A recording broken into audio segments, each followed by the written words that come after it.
All right, welcome to The Explainer. Today, we are jumping into a massive question. What exactly is the will of God?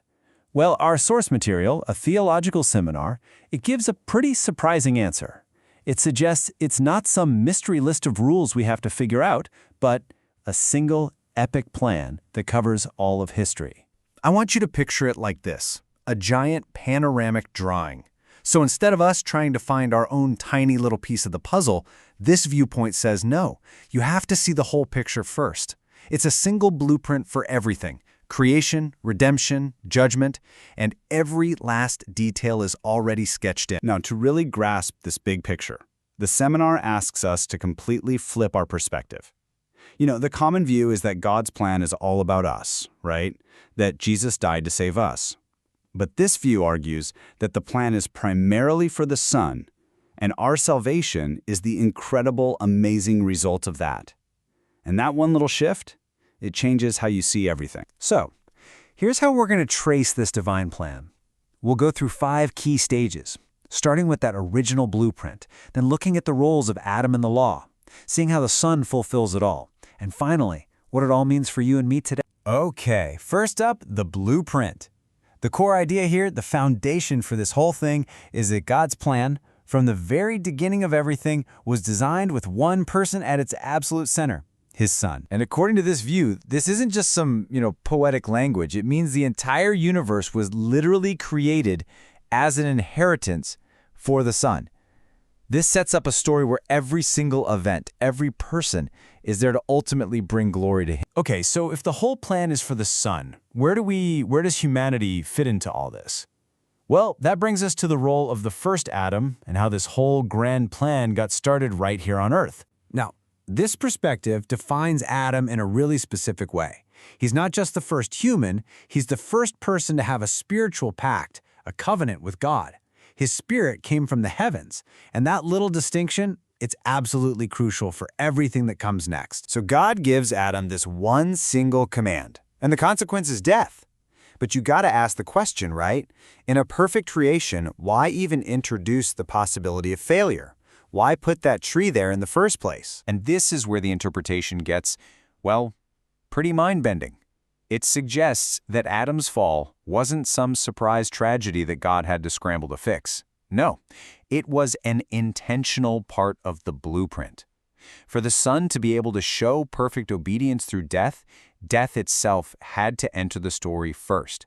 And in this view, Adam's role was to introduce it. So, with spiritual death now on the board, the plan moves into this long period of preparation. And that brings us to the law, given through Moses, and what its real purpose was in this story. You can see here, it's not just a bunch of random events. It's a clear, deliberate path. You see the progression. There's the pact with Adam, then the promise to Abraham, then the law given to Moses. All of it leading, step by step, to the arrival of the Son. This brings us to the big question, doesn't it? I mean, with hundreds and hundreds of rules and rituals, if the law couldn't actually save anyone, what was the point of it all?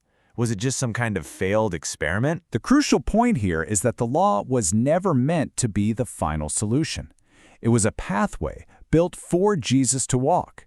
It basically acted like a divine diagnostic tool.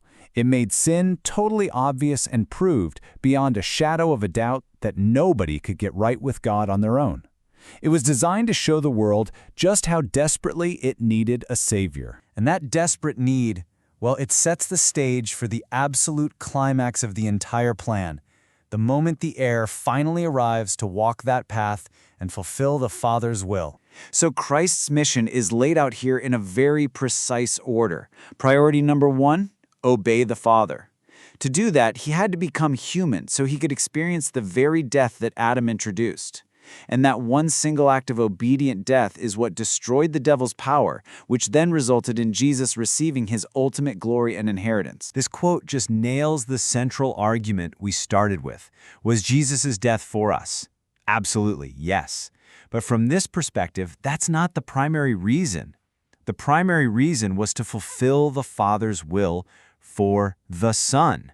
Our salvation is the incredible, gracious result of that perfect obedience. So when Jesus cries out, "It is finished," it's so much more than just "my suffering is over." In the context of this massive divine blueprint, it's a declaration. It's him saying the entire panoramic plan, a plan set in motion before creation itself, has just been brought to its perfect, final conclusion. Okay, the plan is complete. The work is finished. So what? What does this new reality actually mean for believers today, for us, right here and right now? Well, this perspective paints a really stark spiritual picture. In Adam, the human spirit died. It was cut off from God. But through the work of Christ, that very thing that was dead is made alive again. And this isn't just a nice metaphor, it's presented as a brand new spiritual reality. And that is a huge, just a massive implication. Think about it. The sanctuary, that physical temple building where God's presence was said to dwell, is no longer a place. The true temple of God on earth is now the believer, whose spirit has been made alive and is now inhabited by the Spirit of Christ himself. And this right here is the ultimate result.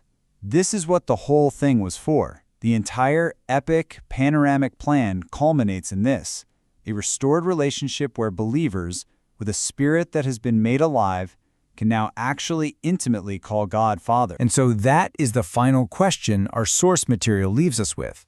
If every event in history, from Adam's fall to the giving of the law, was all intentionally written as part of one grand story for the Son, how does that change the way we read it?